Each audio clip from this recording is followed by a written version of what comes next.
Options card अलग दिखता है, इसके अंदर पंक्तियां हैं। क्योंकि ऑप्शन एक बाजार नहीं है।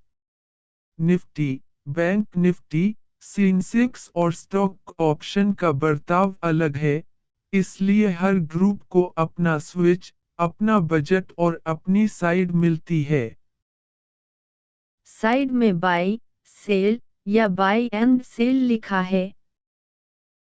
बाई मतलब इंजन सिर्फ कॉल या पुट खरीद सकता है, आपका नुकसान चुकाए गए प्रीमियम तक सीमित है। सेल मतलब वो DEFINEDRIS के बेचने वाली संरचनाएं चला सकता है, जहां आप प्रीमियम कमाते हैं, और एक खरीदा हुआ पंख नुकसान को सीमित रखता है। बेचना चालू करने पर पहले एक लाल पुष्टि आती है, जिसमें असली अधिकतम नुकसान रुपयों में लिखा होता है। ऑप्शन राइटिंग वही जगह है जहां नया ट्रेडर सोच से कहीं ज्यादा गवा सकता है, इसलिए प्लेटफॉर्म आपसे साफ साफ हाँ कहलवाता है। और अगर मैं हर ग्रुप अनचेक छोड़ दूं? तब ऊपर वाला एक बजट किसी भी अंडरलाइंग पर लागू होता है। पंक्तियों के नीचे की लाइन यही कहती है। ग्रुप तब के लिए हैं, जब आप निफ्टी को स्टॉक ऑप्शन से अलग बर्ताव देना चाहें। मैं सिर्फ दबाती हूं। अगले ही मिनट क्या होता है? आपके नियम सर्वर पर सहेजे जाते हैं, इस ब्राउज़र में नहीं, और अगला इंजन चक्र उन्हें पढ़ता है। इस अकाउंट पर चक्र हर 35 मिनट में चलता है, इसलिए बदलाव एक चक्र के भीतर लागू हो जाता है। क्या ये उन ट्रेड को छूता है जो पहले से खुले हैं? नहीं। चल रहा ट्रेड उन्हीं नियमों पर रहता है, जिनके साथ वो पैदा हुआ। नई सेटिंग नई एंट्री पर लागू होती है। ये जानबूझकर है, सेटिंग्स पेज से किसी चालू ट्रेड का स्टॉप बदल देना एक बुरा झटका होता। और हर सेव दर्ज होता है। अगर बाद में कोई ट्रेड गलत लगे तो आप याददाश्त के भरोसे रहने के बजाय देख सकते हैं कि उस वक्त नियम क्या थे। मुझे कैसे पता चले कि ये सच में कुछ कर रहा है?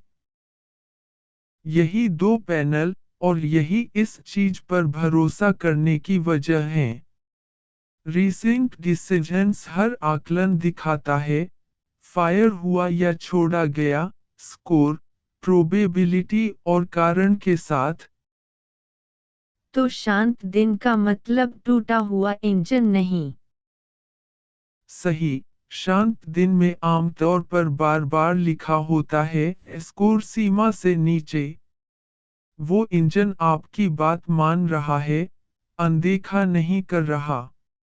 अगर आपको वो चुप्पी ठीक न लगे, तो इलाज इसी पेज की कोई सेटिंग है, शिकायत नहीं। उसके नीचे ट्रेड आउटकम्स एंड लर्निंग्स, बंद हो चुके ट्रेड के साथ असल में क्या हुआ, तारीख, साइड, क्वांटिटी और एग्जिट के साथ। आंख का आइकॉन पूरा रिकॉर्ड खोलता है, और घाटे पर वो सीख दिखाता है, जो प्लेटफॉर्म ने खुद के लिए लिखी। यहाँ नीचे और कार्ड हैं। Market context, institutional flow, STATARB, decision analytics, sector exposure. सब सिर्फ पढ़ने के लिए। ये उस माहौल को समझाते हैं, जिसमें आपके नियम काम कर रहे हैं। मार्केट कॉन्टेक्स्ट दिन की चौड़ाई और उतार चढ़ाव है। इंस्टीट्यूशनल फ्लो बताता है, बड़े खरीदार विक्रेता ने क्या किया। STATARB पेयर्स वो जुड़े हुए स्टॉक दिखाता है, जिनका फासला असामान्य रूप से खिंच गया है। डिसीजन एनालिटिक्स आपके पिछले 7 दिन का सार देता है, कितने फायर हुए, कितने छोड़े गए, और सबसे आम कारण। और सेक्टर एक्सपोजर। आपका कितना पैसा एक ही सेक्टर में बैठा है। अगर हर खुला ट्रेड बैंक ही हो, तो बैंकिंग का एक बुरा दिन सब पर एक साथ पड़ता है। इंजन इस पर एक सीमा भी लागू करता है, इसलिए ये सिर्फ सूचना नहीं है। आखिरी टेब, मार्जिन। यही बजट वाला विचार है, ऊपर से देखा हुआ।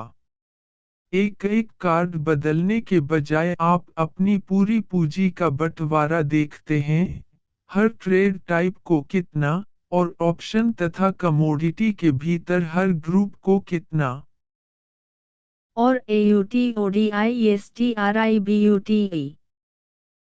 एक टैब और प्लेटफॉर्म आपकी उपलब्ध पूंजी को उन टाइप में बांट देता है, जो आपका प्लान देता है, वजन के साथ, स्थिर टाइप को ज्यादा, तेज टाइप को कम। ये एक समझदार शुरुआत है, जिसे आप बाद में बदलने के लिए स्वतंत्र हैं। आखिरी सवाल, अगर मुझे इस पाठ से सिर्फ 3 फील्ड याद रहें, तो कौन सी 3? स्कोर थ्रेशहोल्ड, क्योंकि वो तय करता है आप कितने चुनिंदा हैं। मार्जिन बजट, क्योंकि वो तय करता है दाव पर कितना लग सकता है। और ट्रेड्स इन पैरेलल, क्योंकि वो चुपचाप हर एक ट्रेड का आकार तय करता है। इन तीनों को ईमानदारी से सेट कीजिए, हफ्ता भर DRYRUN चालू रखिए, और अपनी डिसीजन फीड पढ़िए। शुरुआत करने का यही पूरा और सुरक्षित तरीका है।